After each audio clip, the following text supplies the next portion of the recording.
பொய் வாக்குறுதிகளை அளித்து ஆட்சிக்கு வந்த விடியா திமுக தமிழகத்திற்கு எதையும் செய்யவில்லை. கழக பொதுச் செயலாளர் எடப்பாடி கே பழனிசாமி முதல்வரான பின்பு நிறுத்தப்பட்ட அனைத்து திட்டங்களும் மீண்டும் கொண்டுவரப்படும் என முன்னாள் அமைச்சர் SP வேலுமணி உறுதி. தமிழகத்தில் அதிகரித்து வரும் கொரோனா பாதிப்பு குறித்து விடியா திமுக அரசு எந்த அக்கறையும் கொள்ளவில்லை என முன்னாள் சுகாதாரத்துறை அமைச்சர் C விஜயபாஸ்கர் குற்றச்சாட்டு. காய்ச்சலால் பாதிக்கப்படுவோரை பரிசோதிக்க ஏன் இந்த அரசு தயங்குகிறது என கேள்வி. தேர்தல் பத்திரம் திரட்டியதில் அகில இந்திய அளவில் முதலிடத்தை நோக்கி செல்லும் திமுக. கடந்த ஆண்டு மட்டும் 185 கோடி ரூபாய் தேர்தல் பத்திரம் மூலம் பெற்றது தணிக்கை அறிக்கையில் அம்பலம். கோத்தகிரி மேட்டுப்பாளையம் நெடுஞ்சாலையில் நிலச்சரிவினால் பாதிக்கப்பட்ட இடங்களை பார்வையிடாமல் புகைப்படங்களை பார்வையிட்டு ஆய்வு செய்ததாக விளம்பரம் தேடிய விடியா அரசின் அமைச்சர் ஏவாவேலு. இது அல்லவா உங்கள் திராவிட மாடல் என விடியா அரசை வறுத்தெடுக்கும் பொதுமக்கள். கோவையில் திமுக MP R ராசா வருகையை ஒட்டி சேதமடைந்த பாலத்தில் மண்ணை கொட்டி சீரமைக்க முயன்ற நெடுஞ்சாலைத்துறை. நிரந்தர தீர்வு காணாமல் வேடிக்கை காட்டும் விடியா அரசின் அதிகாரிகளை முற்றுகையிட்டு பொதுமக்கள் வாக்குவாதத்தில் ஈடுபட்டதால் பரபரப்பு. சென்னை சூளைமேடு இந்திரா காந்தி நகர் பகுதியில் வெள்ள நிவாரணத் தொகைக்கான டோக்கன் வழங்குவதில் தில்லுமுள்ளு செய்யும் திமுக நிர்வாகிகள் கூறும் நபர்களுக்கு மட்டுமே டோக்கன்கள் வழங்கப்படுவதாக பொதுமக்கள் பகிரங்க குற்றச்சாட்டு. புதுக்கோட்டையில் புதிய பேருந்து நிலையம் கட்டுவதற்கான டெண்டரை ரத்து செய்ய உயர்நீதிமன்ற மதுரை கிளை உத்தரவு. தகுதி இல்லாத நிறுவனத்திற்கு டெண்டர் கொடுக்கப்பட்டுள்ளதாக உயர்நீதிமன்ற கிளை நீதிபதிகள் கருத்து. சென்னை மணலியில் உள்ள மத்திய அரசுக்கு சொந்தமான CPCL எண்ணெய் நிறுவனத்தில் தீ விபத்தால் அப்பகுதி முழுவதும் கரும்புகை சூழ்ந்தது. சென்னை நுங்கம்பாக்கம் மயான பூமி வளாகத்தில் பொது கழிப்பிடம் கட்டப்பட்டு ஓராண்டாகியும் திறக்காத அவலம். மக்களின் வரிப்பணத்தை விடியா திமுக அரசும் சென்னை மாநகராட்சியும் வீணடிப்பதாக குற்றச்சாட்டு. திருப்பத்தூர் அருகே சிறுபான்மையினர் மாணவியர் விடுதியில் தரமற்ற உணவுகளை வழங்குவதாக மாணவிகள் குற்றச்சாட்டு.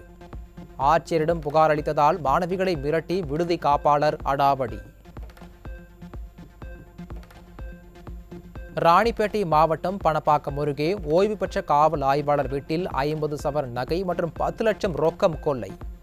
விடியா திமுக ஆட்சியில் ஓய்வு பெற்ற காவல் ஆய்வாளர் வீட்டிற்கே பாதுகாப்பு இல்லை என பொதுமக்கள் குற்றச்சாட்டு. தர்மபுரியில் வனத்துறை அலுவலகம் அருகே ஆபத்தான நிலையில் மின்கம்பம். கீழே விழுந்து உயிர் பலி வாங்குவதற்கு முன்பே சீரமைக்க விடியா திமுக அரசின் மின்சாரத்துறைக்கு பொதுமக்கள் வலியுறுத்தல். விடியா அரசின் அலட்சியத்தால் சென்னை கடற்கரையையும் வளத்தையும் முழுவதுமாக பாழாக்கிய எண்ணெய் கசிவு. மீன் வளத்தை தொடர்ந்து கடற்பறவை வகைகளும் எண்ணெய் கழிவால் அழிந்து வரும் நிலையில் தமிழ்நாடு மாசு கட்டுப்பாட்டு வாரியம் சென்னை பெட்ரோலிய நிறுவனம் கண்டுகொள்ளவில்லை என மக்கள் வேதனை. சென்னை மண்ணடியில் மிகவும் ஆபத்தான புதிய வகை போதைப் பொருளான மெத்தகுலோன் பறிமுதல். தமிழக போதைப்பொருள் குற்றத்தடுப்பு பிரிவு தூங்கிவிட்ட நிலையில் மத்திய போதைப் பொருள் தடுப்பு பிரிவு காவலர்கள் போதைப் பொருட்களை பறிமுதல் செய்யும் அவலம். 1971ஆம் ஆண்டு பாகிஸ்தான் ராணுவத்தை இந்திய ராணுவம் வெற்றி கொண்ட நாளான விஜய் திவாஸ் தினம் இன்று அனுசரிப்பு. வீர மரணமடைந்த ராணுவ வீரர்களுக்கு சென்னையில் உள்ள போர் நினைவிடத்தில் லெப்டினன்ட் ஜெனரல் KS பிரார் மரியாதை. வாரிசு அமைச்சர் உதயநிதி நடத்தும் மாநாட்டிற்கு ஒரு வார்டுக்கு 10 பேரை அழைத்து வர வேண்டும் என உடன்பிறப்பிற்கு கட்டளையிடும் கட்சி நிர்வாகி.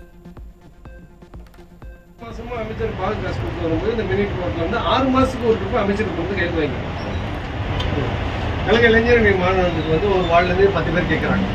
அது ரெடி பண்ணீங்களா? கழக இளைஞர்கள் மாநாட்டுக்கு வந்து ஒரு வார்டுல இருந்து 10 பேர் கேட்கறாங்க. அது ரெடி பண்ணீங்களா? 4 பேர்.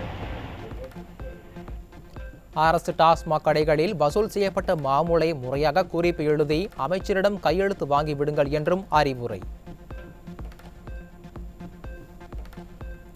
சென்னையில் கனமழையால் வெள்ளம் தேங்காமல் இருக்க கூடுதலாக 2000 கிலோமீட்டர் தூரத்திற்கு வடிகால் வசதி மேற்கொள்ளப்பட வேண்டும் என நிபுணர்கள் தகவல்.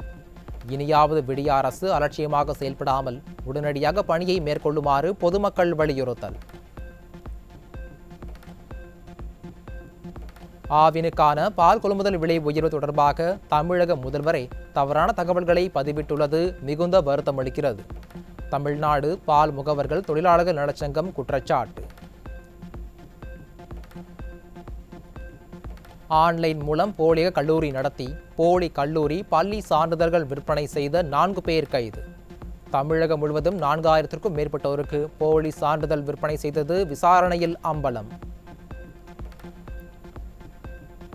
சென்னையில் ஆபரண தங்கத்தின் விலை சவரனுக்கு 320 ரூபாய் குறைவு. ஒரு சவரன் 46,320 ரூபாய்க்கு விற்பனை. கேரளாவில் கொரோனா பாதிப்பு அதிகரித்து வரும் நிலையில் தமிழகத்தில் விடியா திமுக அரசு முன்னெச்சரிக்கை நடவடிக்கை மேற்கொள்ளுமா?